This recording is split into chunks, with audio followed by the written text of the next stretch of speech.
Hey, everybody, welcome to Buzzing About Romance. I am Becky, and I am super excited to be joined by a special guest co host, Laura, from What to Read Next podcast. Welcome to the podcast, Laura. Thank you so much for having me. I'm so excited to have book recommendations, romance, and all the things. All the things. I'm super excited too. Um, Real quick, before we get into like the bookish talk, both of us are obsessed with Secret Lives of Mormon Wives. Yes, I am. Um, Mormons make a great TV. They do make great TV. And I keep saying we need to do like a debrief because lots of people in our community have started watching it. And you and I, because I made Jenny watch it, and I really feel like we all need to sit down and do a debrief for everybody. I volunteer. You So I'll volunteer. tell you one story. I started watching. I had a sleepless night. I'm perimenopausal, so I'm starting to get the sleepless night. And I woke up at 2 o'clock in the morning on Thursday, on the Friday when it aired. And at 2 o'clock in the morning, I see a story, and they're like, start talking about Secret Lives, and I was like, this is a good 2 o'clock in the morning show that I should watch in the middle of the night. I literally watched the whole 7 episodes or 8 episodes from 2 a.m. in the morning till like 12 o'clock. And I was working. I was like, okay, I could not stop watching. This is such a good reality TV show. Such a good show. Yeah. Petty drama, mean girls, teen moms, just, oh, so good. It's just fascinating that these people sit there and expose all their dirty secrets, are walking contradictions to supposedly the life that they're in. Like, you have everyone from the woman that's like completely upset because she forgot her sacred married Mormon garments. So she Yes. just goes commando in like a mini dress. Yes. Okay. And I tell you what, you and I talk about it all the time, but the ketamine and the laughing gas, but we won't drink a cup of coffee or have a glass of tea.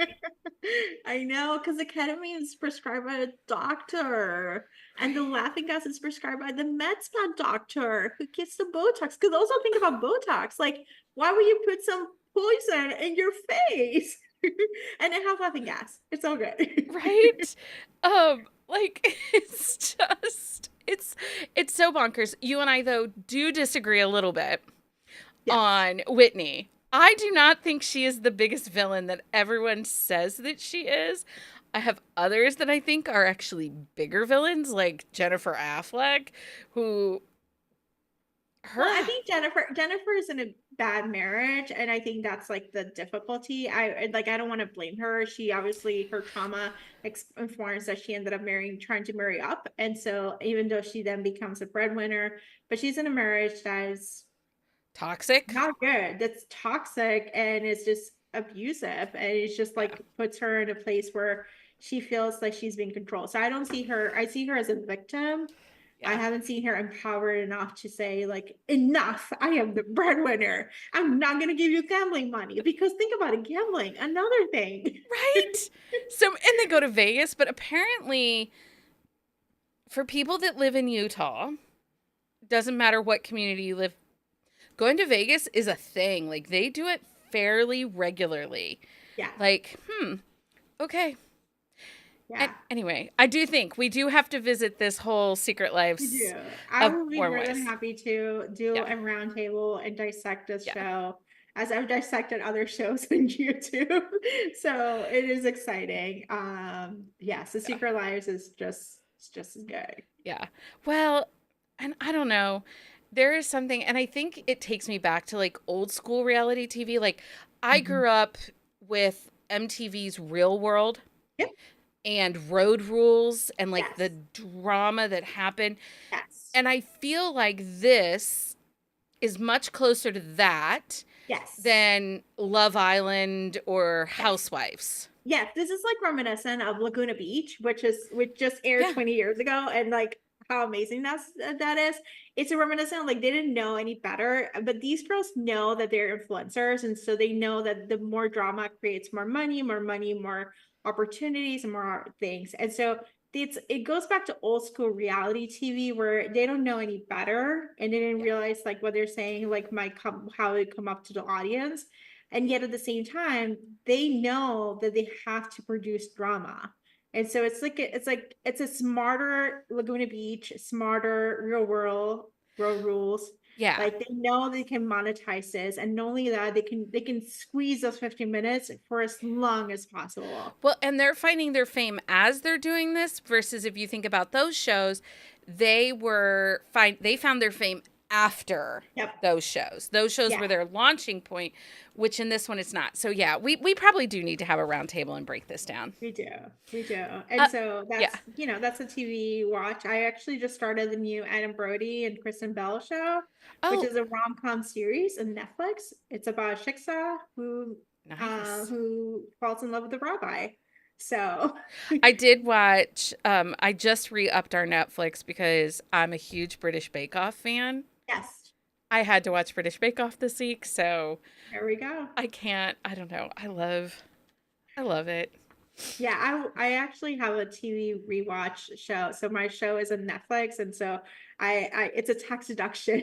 That's how I call it. It's an expense. It's a tax expense. I need Netflix for my taxes I get from it. the podcasting that I do.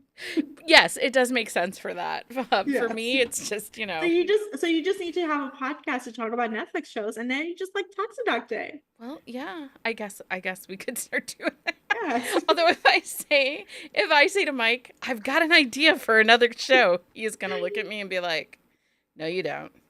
No, no, you As don't." someone who has almost 3 podcasts running around, work. Right? There's always time to work. Who needs sleep? Yeah. Who needs sleep? You just need to just have a microphone, you know? Right. Okay, so Secret Lives of Mormon Wives and Reality TV is not actually our topic today. Yeah. Our topic today is, so if you are on Threads, if you are on TikTok, this is a constant, on repeat conversation that, to be honest, before I joined Bookstagram, like pre 2020, I didn't know there were people that did not know this. So today we are diving into the world of romance endings. We're going to break down the difference between HEA, Happily Ever After, HFN, Happily For Now. We'll also explore how these are different from genre fiction with romantic elements, whether you crave the certainty of true love or enjoy the open possibilities. This episode is all about what makes romance special compared to other genres. And of course, we're going to give you some book recs that sample, like, one of the big ones that kind of, I think, sways the line of romance are cozy mysteries. Yes. So we're going to talk a little bit about those. But before we get into that, I want to give everyone the history briefly, because we all know I like a good deep dive into history on the romance genre. So the romance genre, defined as in literary terms, traces its roots back to the 18th century. The modern form of romance began to take shape with novels such as Samuel Richards' Pamela, 1740, which emphasized courtship and romantic relationships. However, it was in the 19th century, with the works of authors like Jane Austen and Charlotte Bronte, that the genre became more fully established with a focus on romantic love as the central theme. The romance genre, as we recognize it today, with a focus on emotional relationships and happy endings, typically the HEA or the HFN, started becoming more distinct in the 20th century, particularly with the rise of category romance novels like those published by Mills and Boons, founded in 1908, and Harlequin in the 30s and 40s. But by the 1970s and 80s, romance was firmly defined as a genre with its own set of conventions, especially the requirement of an HEA or with the happy or emotionally satisfying ending. Romance becomes officially defined within the literary landscape during this time. This is distinct from the genre that features romantic elements but does not focus on the romantic relationship as the primary narrative. So I think we have authors.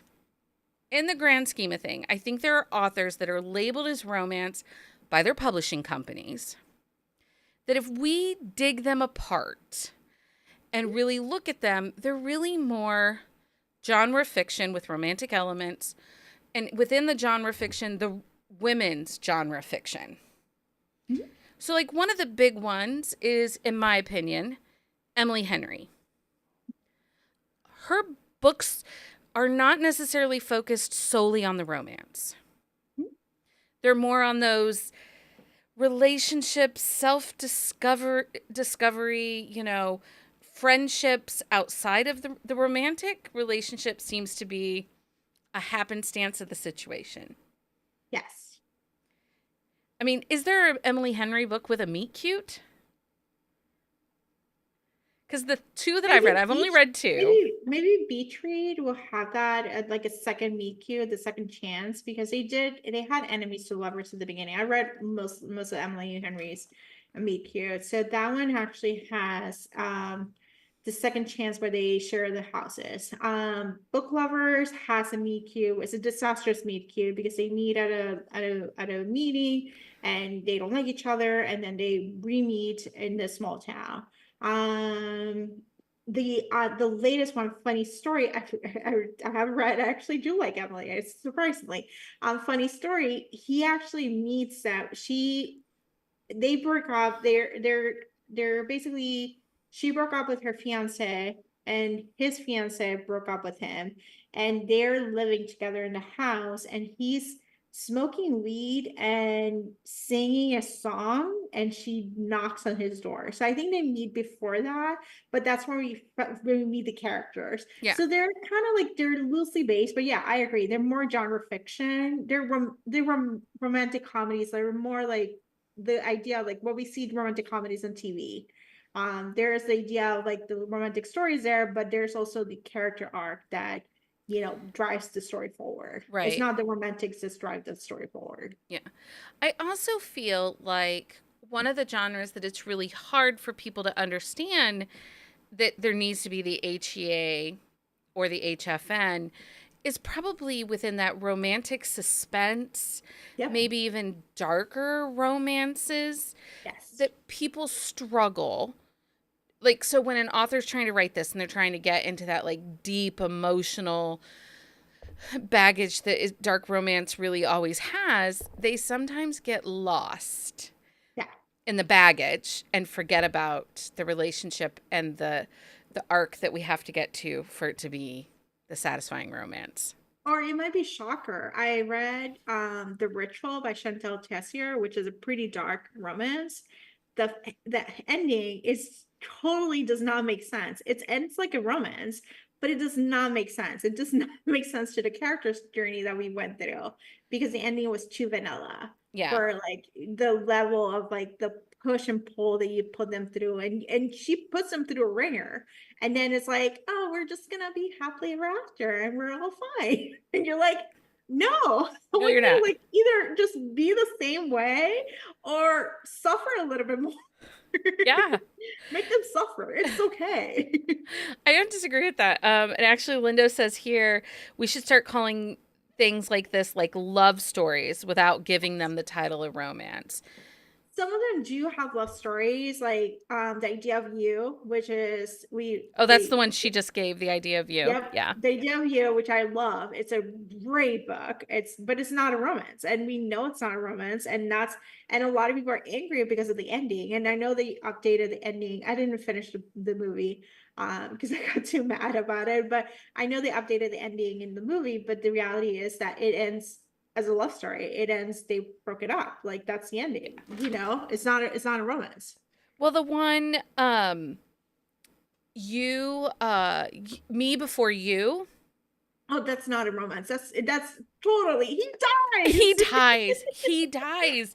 And she moves. But I will tell you, there are people in this world, because of the deep emotions in that book, that Yes. people in this world, you'll say, oh, they'll say, oh, what do you do? And you'll say, oh my God, I'm a book editor for romance books. And they're like, oh my God, I loved Me Before You. And I'm like, She yeah, has that's, children's books. I read that trilogy. I read what's her name?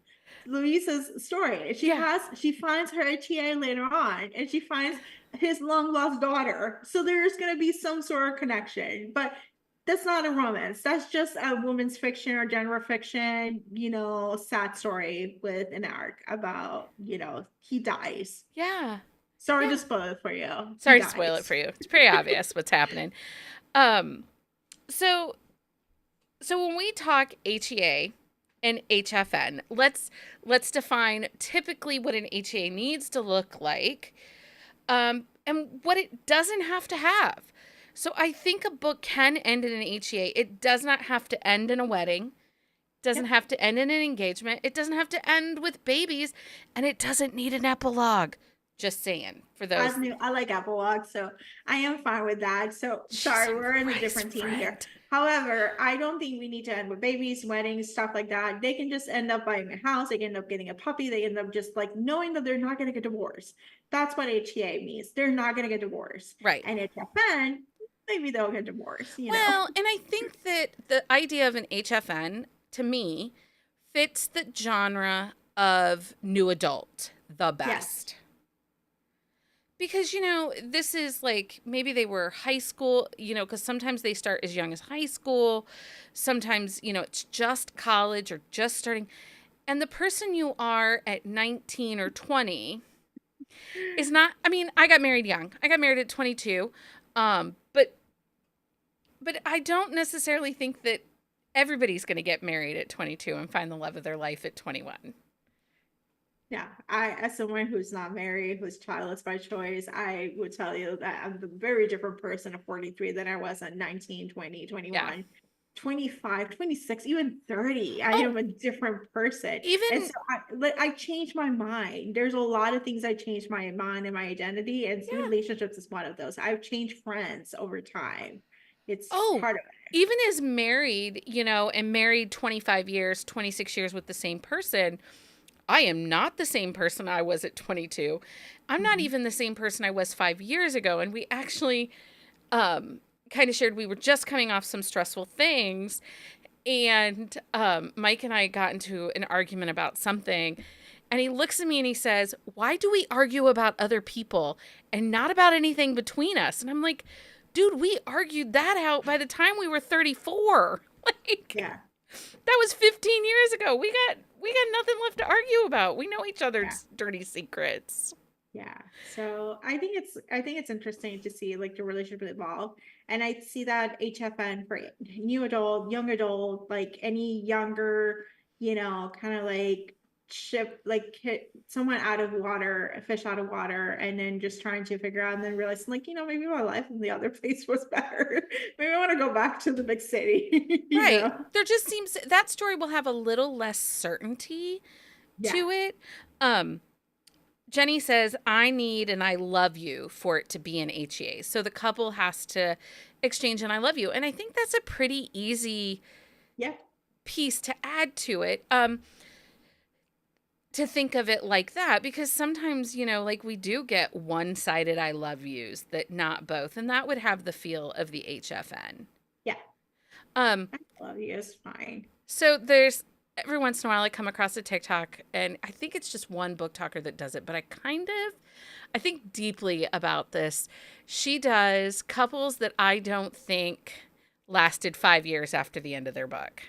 Yeah. And I know some people dislike that are like, "Ugh, this is terrible. This is the worst thing ever. I can't imagine."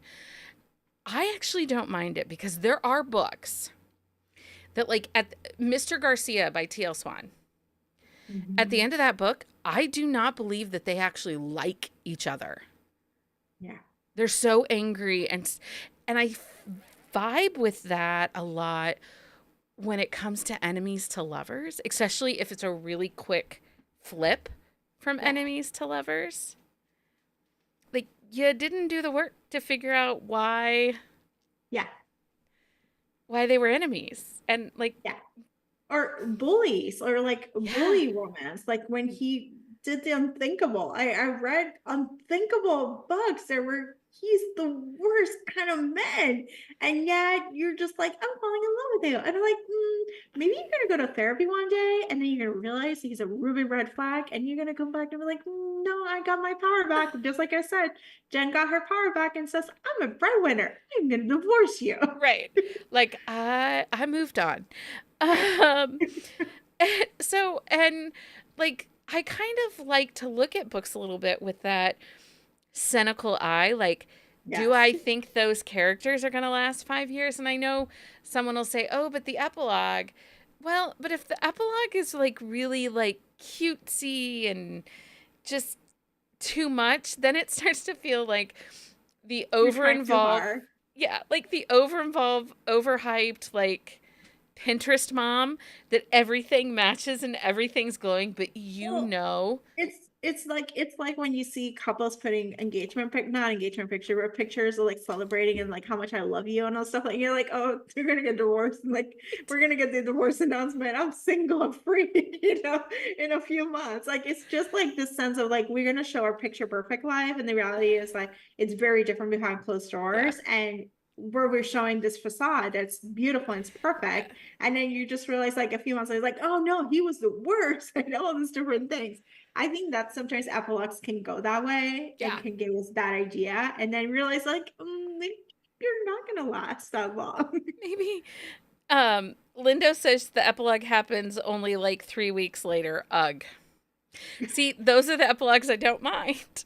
Because don't, I don't, I just, I feel like, kind of like Jenny, if I got the I love you in the context of that book, of that story, and I feel like these two characters are solid, Yes.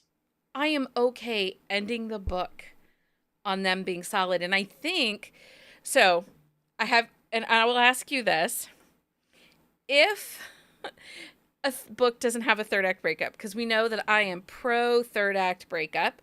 or outside angst elements causing that third act tension. Mhm.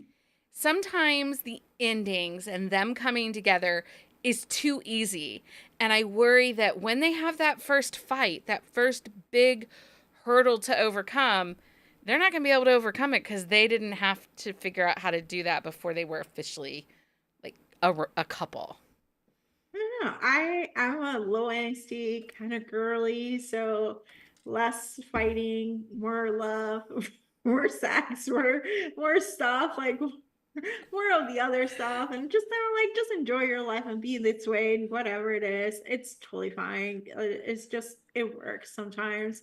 But then there again, I like Magnolia Parks. That's another example of a happy for now, or even this couple should not be together. Like it's so Okay, toxic. The tell me couple, about this book. Tell me about this series because I see people reading it, but they talk about it like it was a drug they didn't want to yes, take. it is. They liked it, but they feel dirty that they liked it.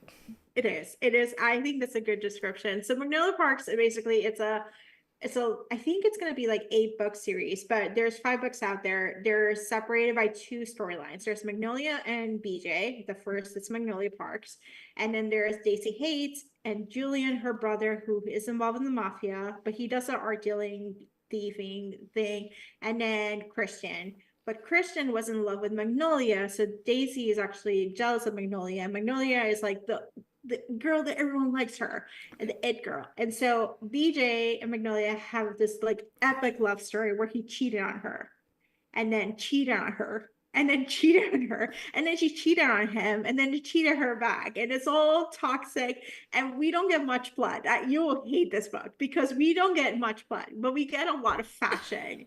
So we get all the name brands, like fashion that you did not know existed. You're like, it's the Laurent this, blah blah blah. It's like all the fashion labels are dropped, name drop, and we don't get much. All they do is just hang out in the club or hang out in the place. And there's a little bit of mafia where there's like some guns and some stuff, and there's some art thieving and whatever. And they're addictive that you can't, like, once you start reading, you can't stop reading them, and they're long, and they're like a lot of things, nothing happens. However, They are right now, at least I haven't finished the final Magnolia books because it's too long. It's like 800 pages.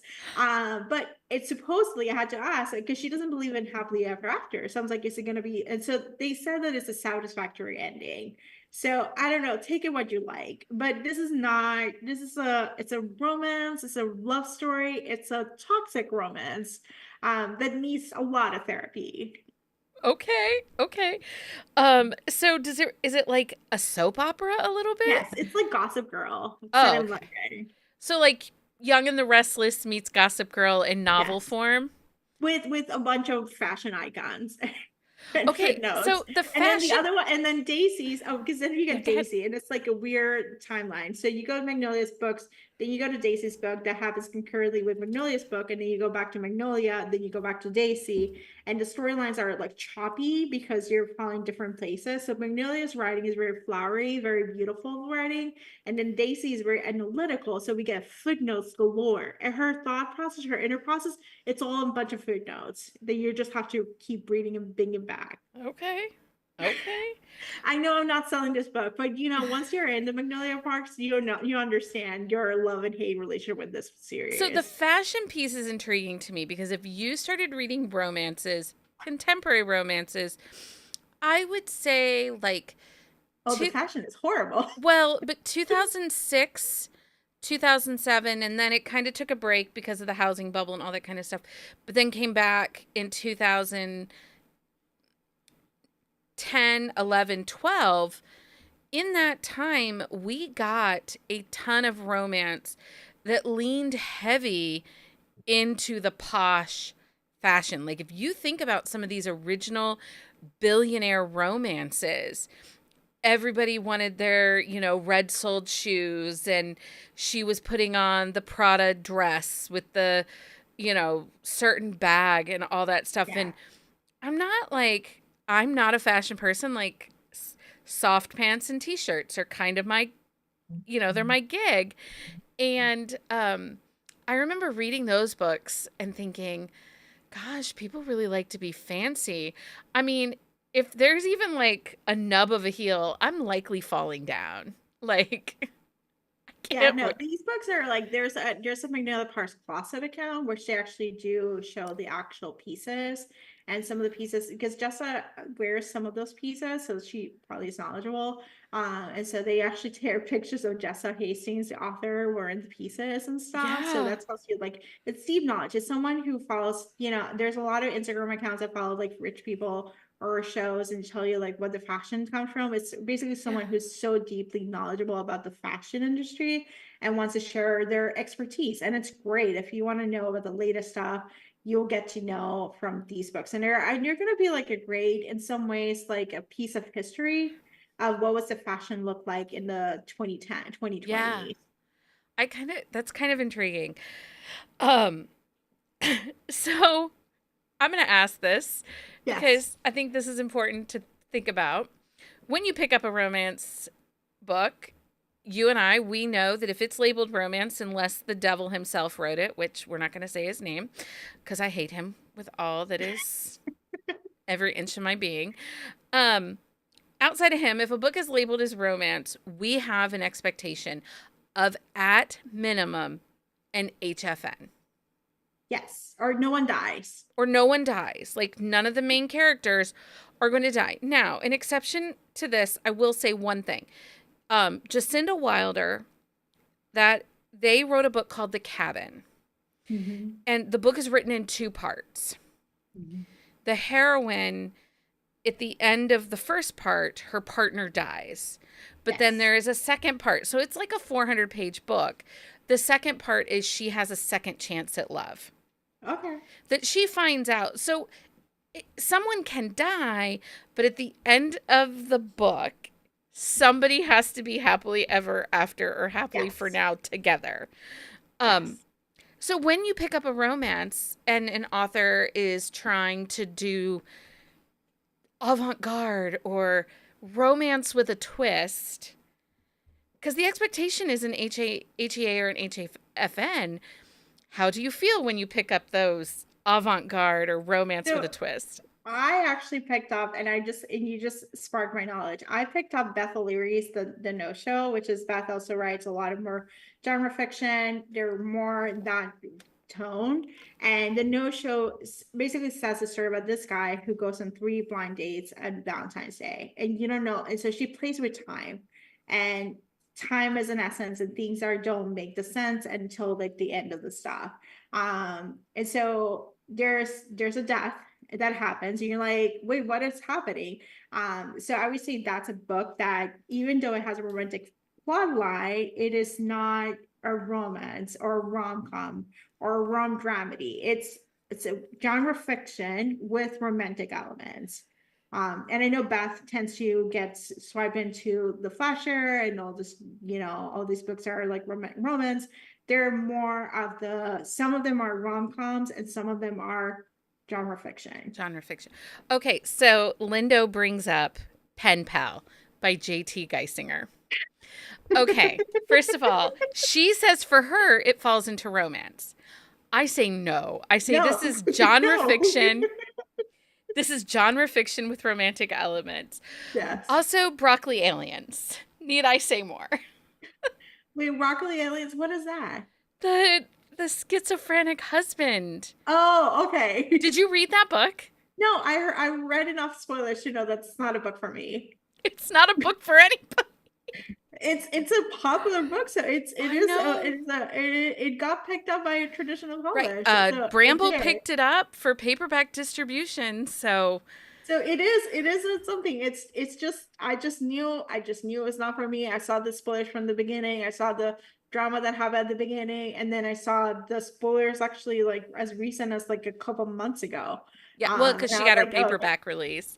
So it yes, brought it back into everybody's. yes, yes. So when an author does something like that, I personally hold a grudge against that author. So, and if anybody knows me, they know that I'm petty. I am a petty, petty bitch. Like, there is no difference. I mean, so, because she tried to market that originally as like, oh my God, this is just a great love story and it's full of romance. But I did a little twist. And then, as it came out and I read it and I was like, what the actual fuck is wrong with this person? This is not a romance. They died to find love. Spoiler if you wanted to read that book, just so we know. Yes. Yes, we've been telling spoilers here, but yeah, I would say that's not a romance. And I understand like they were trying to do genre bending things, and it's like not supposed to be a romance, but it's kind of like a romance because romance sells, and in some ways it's a marketing ploy.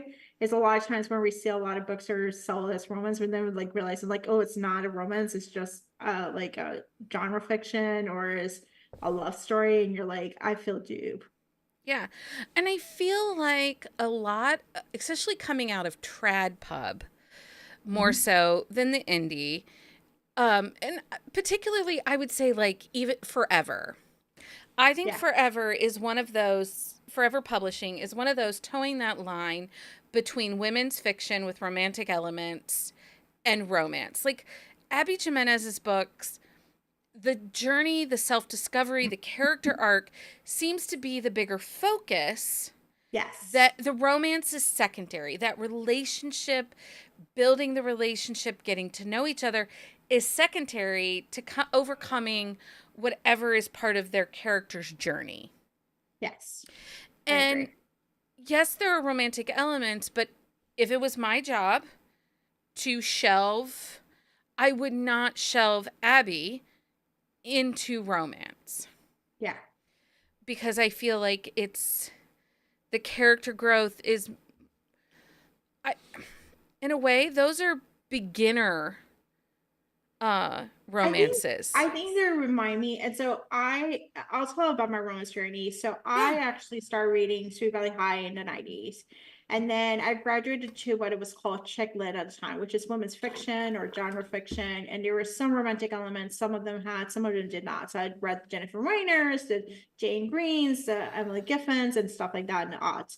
And then I graduated. I somehow skipped Twilight. I have not read Twilight. I have not watched the movies. I know what it's all about and everything. You're not I missing skipped that anything. over.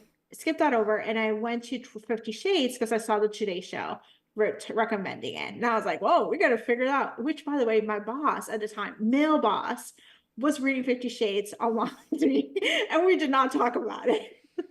We were like, what Awkward. did you just read? And I was just like, what the heck am I reading here? But I finished all the 3 books and I devoured them and I was like, oh, okay. But I did not go back to romance. I did not know there was romance at the time. So I went back to genre fiction and stuff like that. And somehow in 2016, I discovered romance like by like a way of YouTube. It told me like, hey, these are new adult recommendations. And I was like, well, I used to work in a college. I might just be interested in this.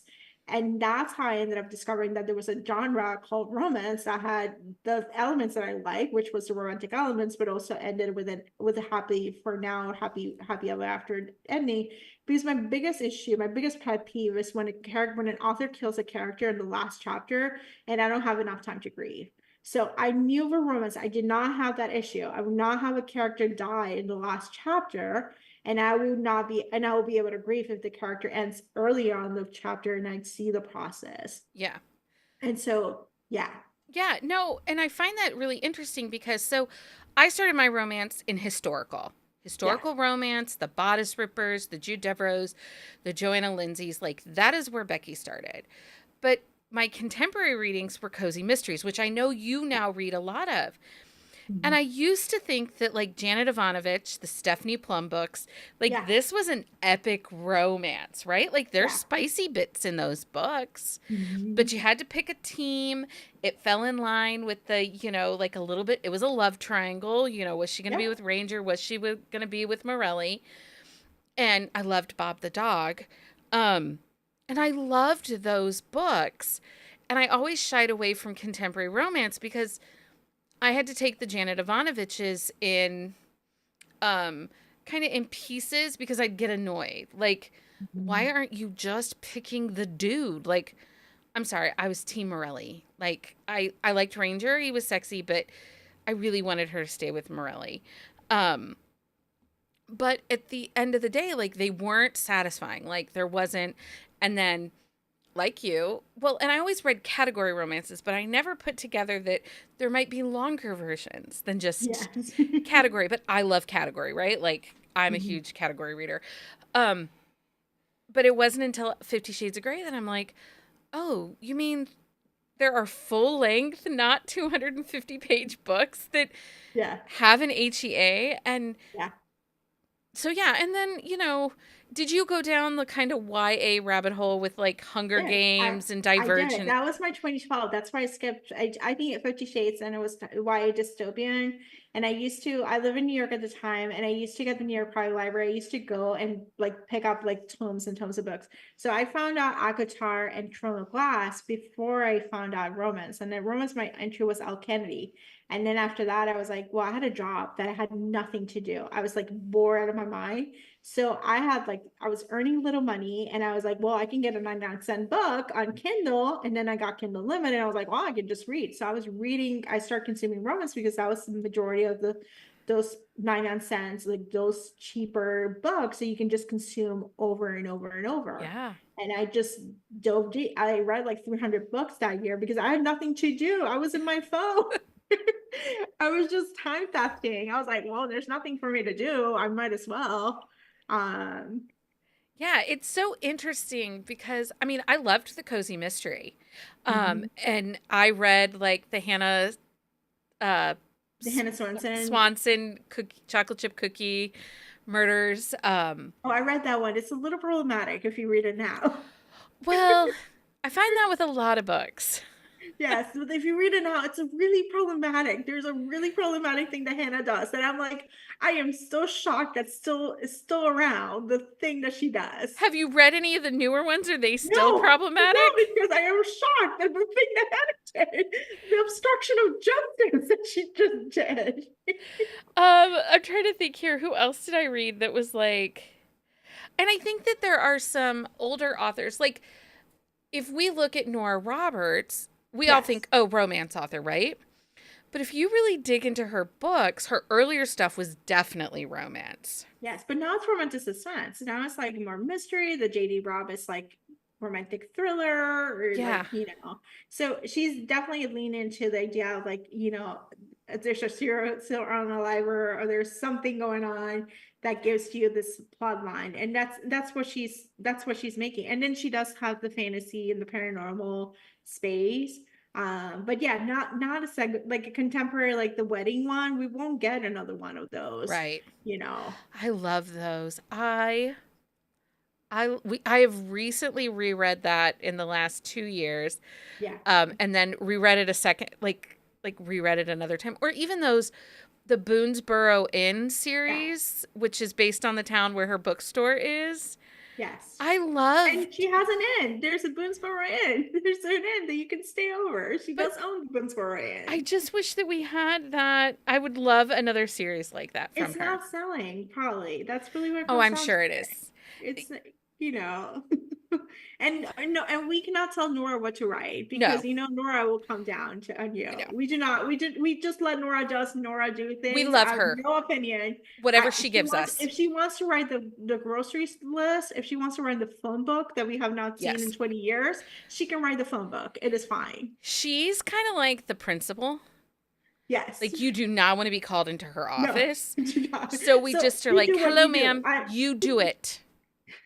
Phone book. You can write the phone book. Right. We will love this. We'll make it a bestseller. Many of us in the industry all are kind of like, we don't want to get on her, like, you want to be on her No, radar, but you do not want to be on her radar. no, I don't want to be a narrator. I am fine with just being like a nobody podcaster. So I'm trying to think of some others that were like really great.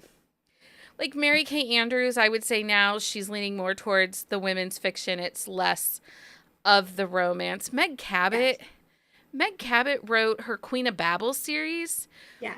which I would say is women's fiction with romantic elements, even I have though, to tell you, Matt Cabot, I have a story with Matt Cabot. So okay, I work in NYU in 2006. It was my first job out of graduate school. I was very excited, and then lo and behold, I hated the job. But I heard about Meg, the former RD, residential director, that left NYU to because she sold her book Princess Diary to be a movie. And so she's been the shining light of like, there's a world out there that you can do. So Matt Cabot has been the shining light in some ways. It's like you can pursue your creative passions and you can sell a book and have here. And it's like this sense of like, I met her in person. And I told her, I was like, I actually work at NYU. We work with around the same people. And you were basically told, like, we're told about you or your story and how you left NYU. Because NYU, no offense, but it was a terrible job in the odds. It was terrible. It's a job that it's basically it reminded me of the Devil Wears Prada when she says it's a job that a million girls wanted, and you're like, yeah, I hated this job. yeah. So, um, There's another book that sometimes gets shelves as romance, but is not romance. yeah. The Devil Wears Prada. It's Oh, not. that's not romance. That's genre fiction. It's a There great are movie, and people, the boyfriend is the villain, the ultimate villain. It's not yeah. Miranda Presley. It's the boyfriend. Another author that has kind of moved away from romance and gone leaned more into the genre fiction, I would say, is Jennifer Cruzy. Yeah, And that might just be part of like it's easier now because I think she's more retired than she is full time writing anymore. I think she's writing in Amazon books. I think that's her. I've seen a couple books Yeah, from well, and she's her. co-writing a lot too, Yeah. with So her like Agnes and the Hitman series that she yeah, has. But her old stuff is I think great. I think Susanna Elizabeth Phillips, is that her name? Yes. I read some of her later books, and they're more genre fiction than romance. They're toying the line. It's very like so. Some of the older authors are toying the line. I think maybe they're just like over it. I think I talked to Rachel Gibson. Actually, she used to write a lot of romance, and she says I remember talking to her, and she's now writing contemporary, like genre fiction, and she's like, I just got bored of it. Like I don't want to write it. Like it just is, Well, and we're even seeing authors like Serena Bowen and Vi Keelan right now who are dipping their toes into thrillers. Yes, but there's thriller. Oh, did you read the Vikings thriller? It's on I my have Kindle. I thoughts. haven't read it yet. I have thoughts. So this is a very romance author thriller. So the main character is psychiatrist, and she's married to a hockey player. How in the world is she married to a hockey player?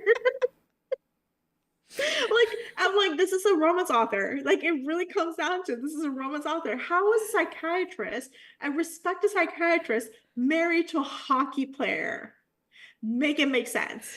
Make it The make book is sense. the book is okay. The book is definitely, it has twists and turns. It has stalking. It has a little bit of everything. But that part, I was like, okay, She we couldn't gotta. let go of her, like, But we knew hockey players were sexy, so we're just gonna make him a hockey player. I love that. I actually kind of love that. Yes, it's a good book. The audio is excellent, by the way. So audio is actually like the way to go. Okay. I'll have to check that out. Um, so okay, let's see here. What else?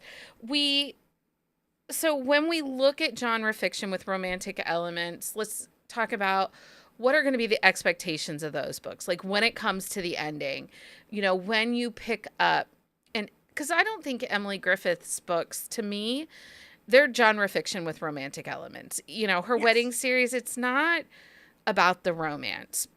And so when I end that book, I don't necessarily expect a Well, wedding.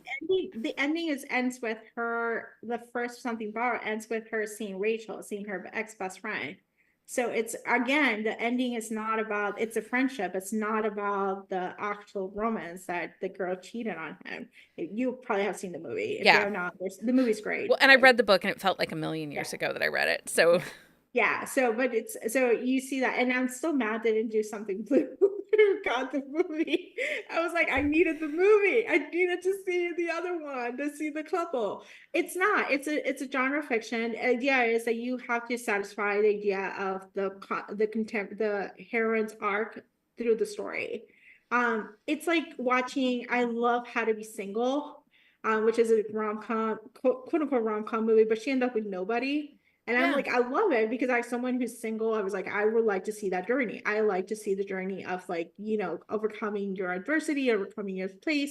And that's a journey that's just as worthwhile as also having a romantic partner. But the genre fiction allows you to not have a romantic partner as the end of the story. Yeah. I think Susan Mallory does that a lot. Like the relationship will be the meat of the middle, but when we Yeah. get to the end, it's like coming together with your sisters and coming together with your Yeah. friends, you know, establishing what you look like now.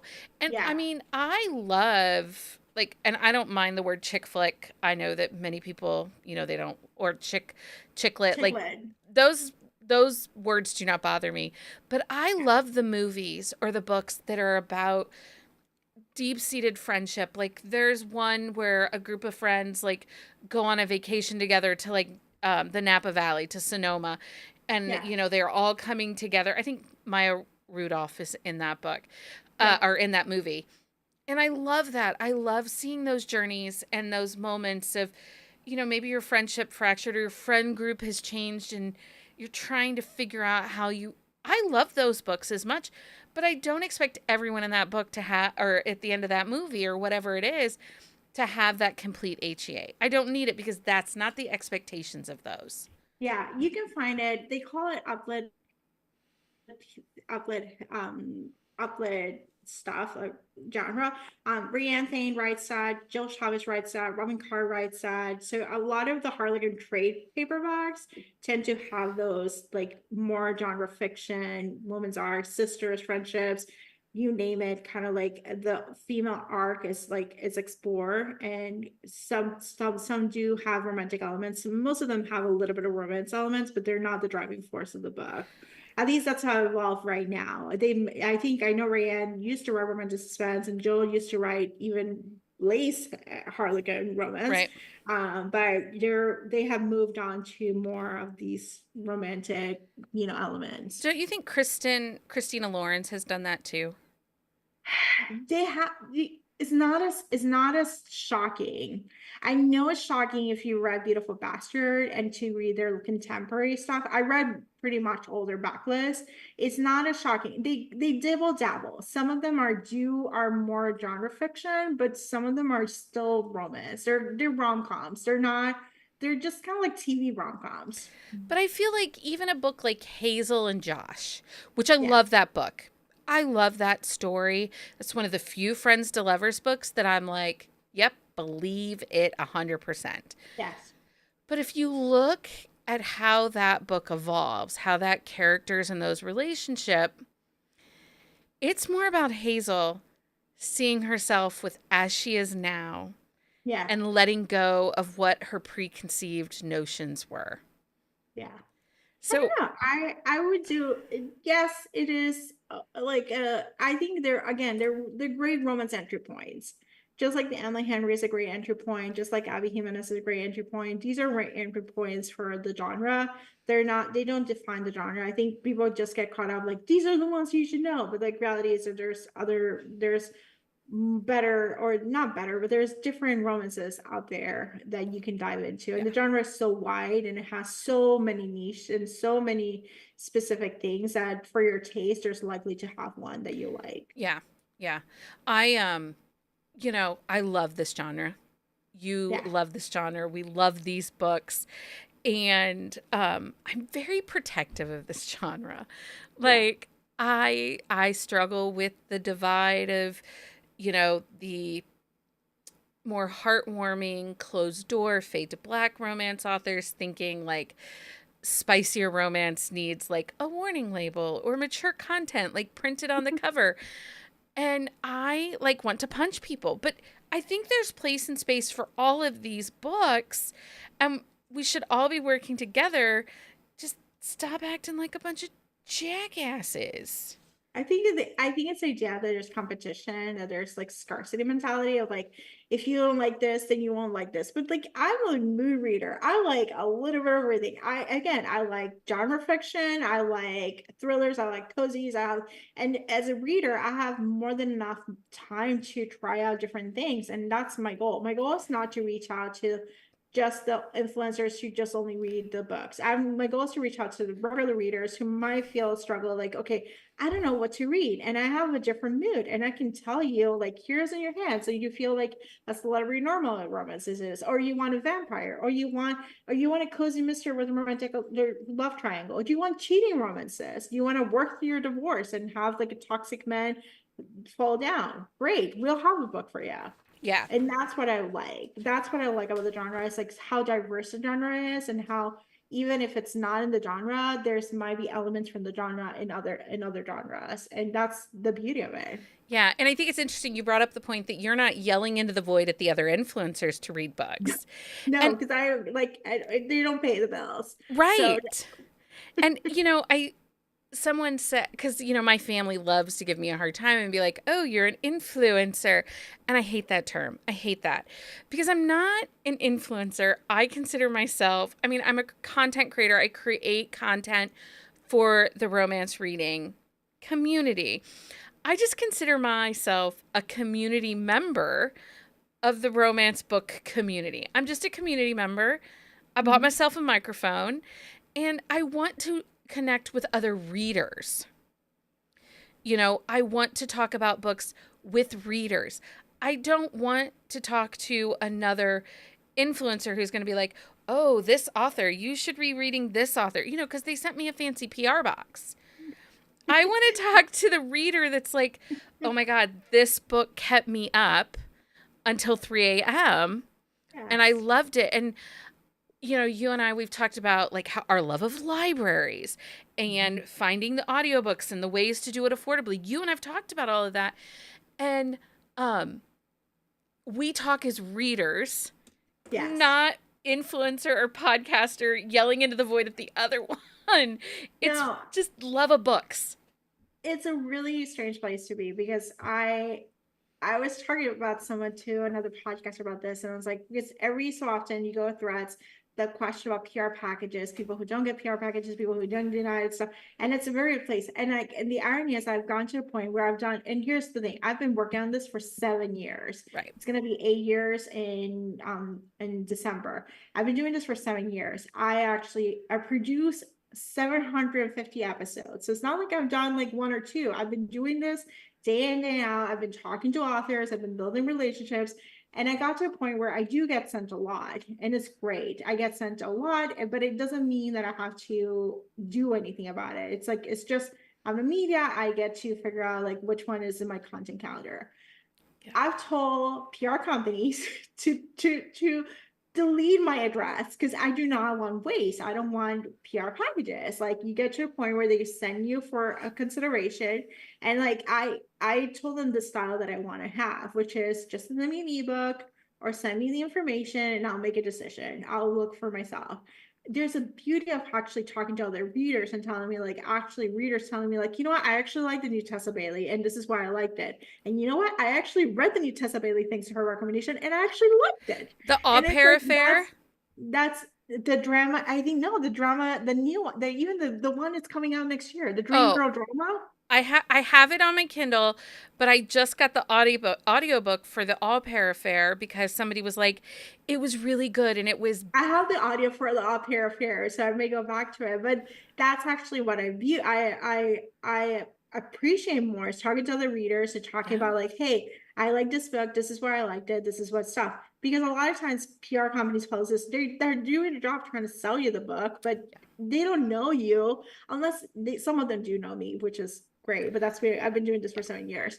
But you connecting with readers and trying giving it a try and having the opportunity to be a mood reader feels so much more worthwhile, and it gets to genuine like reactions. I'm not here to and I have to tell you, books that I hate, you may love, and I'll tell you why I still recommend them, because my yuck might be your yum yep. and your yum might be my yuck, and that's okay, and we're fine. I respect your choice. I don't have a question about it. It's just like everyone else has their own taste. Yeah. Well, and I still talk about books that maybe I didn't love and a 3-star, like the whole 3-star, 4-star, 5-star, all of I that don't rate. discourse. I don't rate I know publicly you don't anymore. rate. My community still is kind of on our ratings, but we're just kind of trying to move away from it. I would like to not rate anymore, but I gotta educate the community that way. That I got in trouble for rating, so I don't do that anymore. well, And I've it's like I actually do. If you join my Substack, I'm sharing what I'm reading, and I'm sharing like live, like saying like, hey, I actually said in last week's Substack, that I said I was like, I don't remember this book, so maybe you should pick it on your own choosing because I don't remember anything about the story. I just read it, so that's probably like my low star is like I don't remember the book, book, yeah. obviously, but I finished, so. Well, and I rate my DNS, and people are just like, "Well, you didn't finish it." I'm like, "Yeah, but you have to know what." Like, I review it because you need to know why it didn't work for me. Yeah, Because why it didn't work, because I always may work say, for you. well, and I'm a community member, so I always feel bad when I'm reading a book and everybody has talked about this book and about how much they love it. Mhm. And like how like Pen Pal from JT Geisinger, that was a struggle for me. It was a struggle for me to read that book. But, people were recommending it and talking about it. And I felt like I got to put my eyes on it to see where it is. And at the end of the day, at the time that I read it, there weren't a lot of reviews from readers saying why it wasn't working for them, what didn't work. And I always feel like I never want to leave someone out there floating, wondering why they're not connecting with a popular book. Like there's some popular authors you love and I don't love because I think their books are riddled with plot holes and substandard writing. And you're like, You just like eh. go around. You just like keep going. It's totally fine. I'm not thinking too deep. I'm not writing a book review. I'm not writing a like obviously I'm not a reviewer. I'm a recommender, and that's Yeah. the lane that I picked. And so I don't try to do like a book report about all the different things. Yeah. I'm all about the vibes. I'm all about the feels. It just feels good. I enjoyed it. It's fine. Just like I love palate cleansers. Like if I ever become an author, I'll write palate cleansers. I'll write novellas or like little angsty that you read in between those dark romances or those big ACOTAR books, and you just need like something like just keeps you going. Those are my books. That's my lane. Those are, and most people hate them, and I'm like, no, I need that. I love a good I love a good palette cleanser.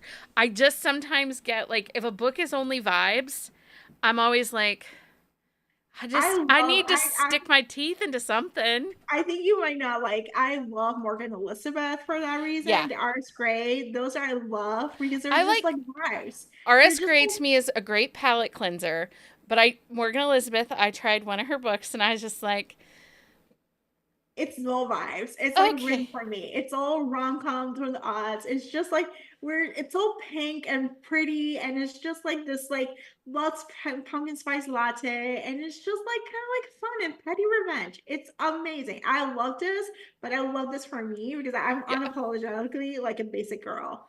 And Like a that's basic, fair. like honestly, I'm a basic teenager. Like I'm still 43, but if I live where I'm like, I'm just a teenager. I'm still 19, living my best life. 16, actually. 16. Oh, 16, even living. We just got our car. Oh my God. The problem with being 16 is you still had parents that expected you to be No, home they by a don't certain care. My time. parents didn't care at this point. They were just like, whatever, you have a car. Can you drive your brother to school? Can you You know? drive your brother to school? That's all you're good for. It's like, I grew up in the 90s. It was not like this like parentals now. Like, your Um, parents let us do I like grew up in go the 80s and lawless. 90s. I had curfews. I did not. They Jeez. let us go to the beach by ourselves, and like I would like swim like about a mile away on the beach, which you're not supposed to on a Yeah. like random day. Like, well, like let's go to the beach. It's Oh fine. my God, you're insane. Yeah. Um, okay, so if you guys have comments, thoughts on the HEA or the HFN or genre fiction with romantic elements, and you want to ask us questions or anything, leave us some comments, especially here on the YouTube. And Lori and I will come back and we'll answer them. We'll talk about it. Laura, not Lori. I gave her a Oh, yeah. nickname. You guys, this is how bad I am at names. We've known each other, what, since 2020? Yeah. Yeah. I call her Lori. She doesn't go by Lori for anybody else but me. It is all good. So yes. Anyway, okay, Laura, it is now that time. You have Yeah. not experienced this yet live, so be excited for the awkwardness that is now going to ensue, okay? Okay. Okay, so it's that time, guys, for Book of the Week. It is Book of the Week time. Okay, Laura, what is your Book of the Week? I got two. Give them Sorry, I all. was extra. We'll take them So I got both. I got a novella. They both are traditional published. So I got a novella, and then I got an actual like spooky season time. So Okay. the first one is a novella. It's Big Fan by Alexander Romanoff. It's by this. I know this literary plays. They're trying to take romance to a next level. I understand it has problematic issues, but the book is delicious. It's a novella size, so you can read it in one sitting. It's about political strategist. Think Olivia Pope. I think someone who's doing the campaign manager who was broken up in marriage with someone who was like the Kennedy because he cheated on her, and she's well known. And then she somehow connects with her former boy band, who is now trying to do a solo career, but he did some fashion in the between, and he asked her to lead his campaign of how to become like a solo star.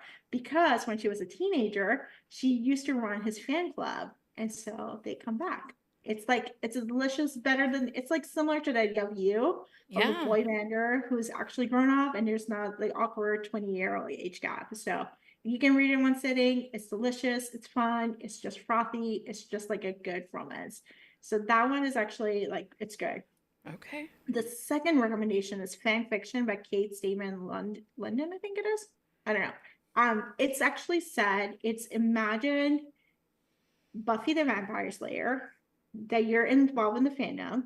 Imagine that Buffy the Vampire Slayer is alive and true living, and you have to change the story. So, and who you thought it was the villain may not be the villain based on the writing of the said author who wrote the story. It is fun. It is campy. It is just like Sounds a little vampires. Oh, bonkers. and it is bonkers. And this is not a teenager falling in love with a 200-year-old vampire. Okay. She's a PhD student, for God's sake. She writes a BuzzFeed article about it. We get podcast episodes, we get text messages, we get a reclusive author who may come out as a real author out of nowhere and creates like a whole more shenanigans. And the reclusive author picks her name based on Taylor Swift.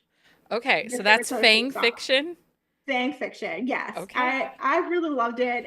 I like vampires. It Vampires are sounds a real thing. delightful. It is just like fun and frothy, and yes, there are some themes of like there's sexual assault and there's actually like overcoming that character arc, but it's just so good. Okay. That sounds delightful. My book of the week is Pumpkin Spice and Poltergeist.